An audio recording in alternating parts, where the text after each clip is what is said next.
Setelah dimulainya pertarungan King Hao Chen melawan seorang ketua dari kuil prajurit bernama Qiu Yonghao di kompetisi besar kuil, Hao Chen pun segera menatap Yonghao di depannya sembari memberikan salam penghormatan ala-ala kesatria padanya sebelum menyebutkan tentang mereka yang sudah lama tak berjumpa dalam pertempuran terakhir mereka di kompetisi kuil yang terjadi 5 tahun yang lalu, sehingga embuannya pun tak menyangka mereka akan dipertemukan lagi dalam situasi pertarungan. Saat Yonghao pun yang mendengarnya hanya menanggapinya secara santuy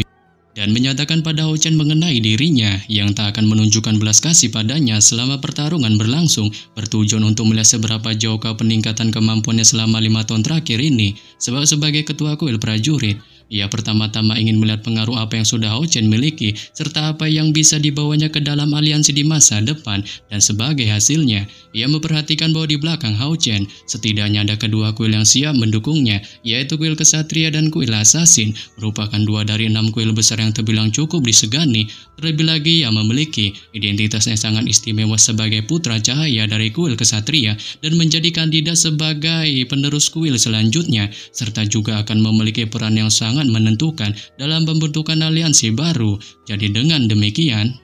Yonghao pun mengerti bahwa faktor terbesar yang menentukan apakah Hao Chen akan dapat mengubah seluruh aliansi adalah kekuatan. Saat apakah ia memiliki kemampuan kelas 1 atau tidak akan menentukan sendiri kekuatan dukungan yang akan ia dapatkan dari pihak netral, sehingga embuannya pun memutuskan sendiri bahwa jika Hao Chen mampu meraih kemenangan melawannya, tak peduli apa yang terjadi setelah keikutsertaannya dalam kompetisi besar kuil ini, kuil prajuritnya setidaknya akan memilih untuk tetap netral. Dengan ketika Yonghao memikirkan hal ini, Hao Chen pun tiba-tiba memulai pertarungan saat ia tanpa basa-basi melesat ke arahnya, meluncurkan serangan tinju cahaya emas di tangannya. Menyebabkan Yonghao pun yang melihatnya segera bereaksi, memunculkan pedang emas yang sangat besar di tangannya, menghasilkan sejumlah energi yang sangat besar, dan itu pun langsung dilesatkan ke arah serangan tinju cahaya emas dari Hao Chen, sehingga ketika kedua serangan itu saling bentrok,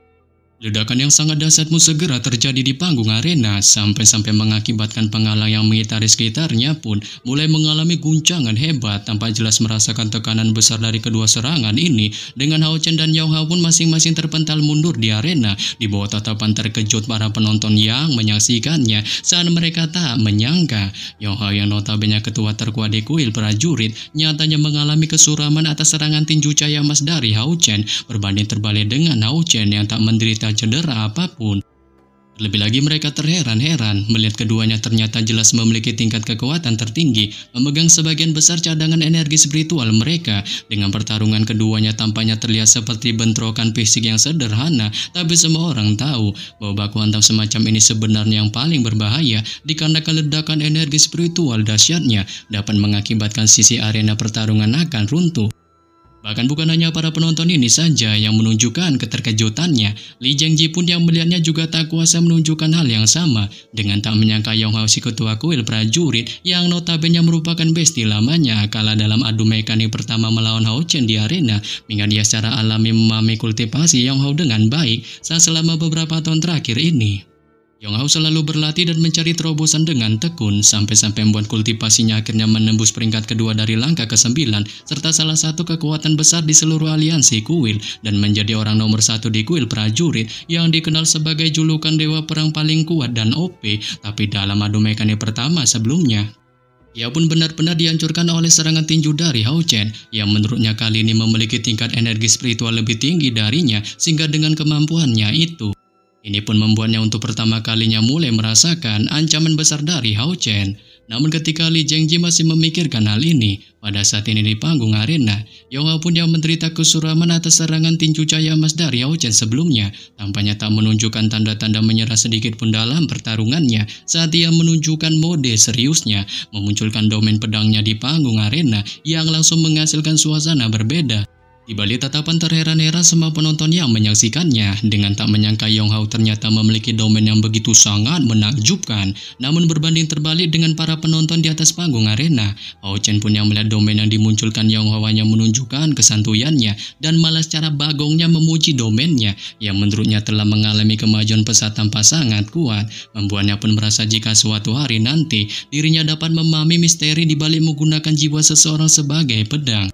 Pencapaian domainnya itu kemungkinan dipastikan akan melampaui senior terkuat Ye Wusang dari kuil prajuritnya, sebelum kemudian ia pun memutuskan untuk melawannya dengan juga tanpa diduga memunculkan domainnya. Saat segera ia pun mengangkat pedang di tangannya, diikuti kemunculan 6 sayap emas di punggungnya, dan gelombang sinar cahaya emas segera menyelimuti sekujur tubuhnya, memenuhi seluruh penjuru panggung arena, sampai-sampai mengakibatkan domain pedang dari Yong Hao pun tiba-tiba melemah. Sebelum kemudian Hao Chen pun memberitahukan pada Yong Hao mengenai domainnya ini yang disebut sebagai domain cahaya, memungkinkannya jika berada di dalamnya dapat berubah seperti halnya seorang dewa cahaya, sehingga buatnya pun melontarkan permohonan maafnya pada Yong Hao atas kemunculan domainnya ini yang dapat dipastikan akan menyerap semua domainnya dan diberikan padanya.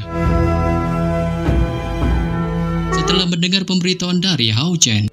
Yong Hao pun spontan menunjukkan keterkejutan hebat di wajahnya dengan tak menyangka Hao Chen ternyata memiliki domain yang begitu sangat kuat melampaui domainnya sendiri, sehingga buahnya pun bertanya-tanya tentang dirinya. Yang bagaimanakah bisa memiliki tingkat kekuatan domain semacam itu, terlebih lagi hanya dengan berdiri di wilayah kekuasaannya. Ia pun tak tahu energi spiritual domainnya sepenuhnya diserap oleh Hao Chen dan dipindahkan ke wilayah kekuasaannya, serta juga merampas kemampuannya untuk melakukan perlawanan, yang bahkan Chen Jidian selaku wasit kali ini berdiri di kuil kesatria pun juga tak kuasa menunjukkan keterkejutannya. Dengan tak menyangka Hao Chen memiliki domain sangat OP di luar perkiraannya, sehingga embuannya pun berkelakar jika seandainya mereka terlibat dalam pertarungan. Dirinya pun benar-benar ingin melihat efek seperti apakah yang dimiliki domain cahayanya itu jika berhadapan secara langsung dengannya. Akan tetapi ketika Chen Jidian masih menunjukkan keterkejutannya, Hao Chen pun di arena tiba-tiba melepaskan kekuatan penuh domain cahayanya, mengempaskan tubuh Yong Hao yang langsung terpental jatuh tersungkur di panggung arena, sehingga buahnya pun pada akhirnya dikalahkan.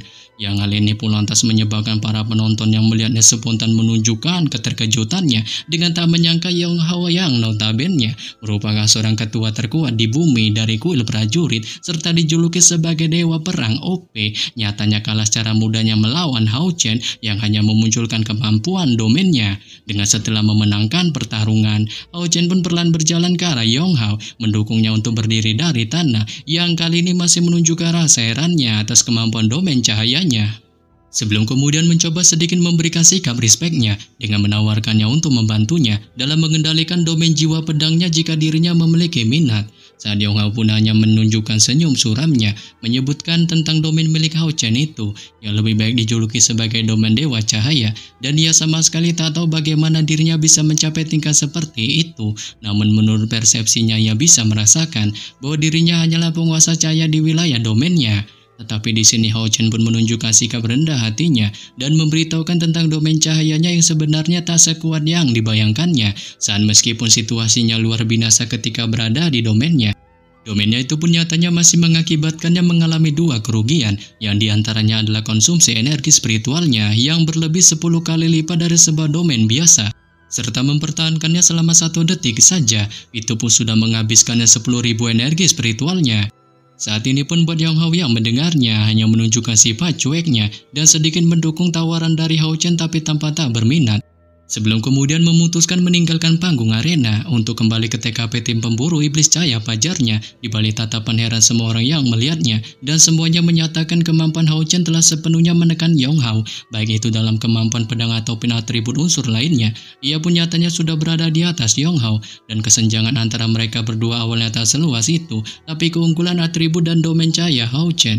memungkinkan untuk dengan mudahnya mengambil kemenangannya, sehingga hal ini pun untuk sesaat mengakibatkan penampilan beberapa atasan netral dari kuil aliansi di tim pemburu iblis mulai menjadi kuat, serta tak ada orang lain yang tak percaya bahwa tim pemburu iblis cahaya pajar Hao Chen ini hanya mungkin ada di sana untuk meningkatkan pengalaman bertarung mereka sendiri. Dengan setelah berakhirnya pertarungan Hao Chen melawan Yong Hao, kompetisi besar kuil pun terus dikanjutkan saat sisa pertempuran masih ditonton dengan penuh semangat oleh semua orang. Meskipun bentrokan antara domain seperti pertempuran antara Hao Chen dan Yong Hao tak muncul lagi, dikarenakan bagaimanapun orang-orang yang menggunakan domain mereka sendiri dalam pertarungan terlalu sedikit, sehingga setelah cukup lama pertarungan terus berlangsung, itu pun pada akhirnya berakhir juga.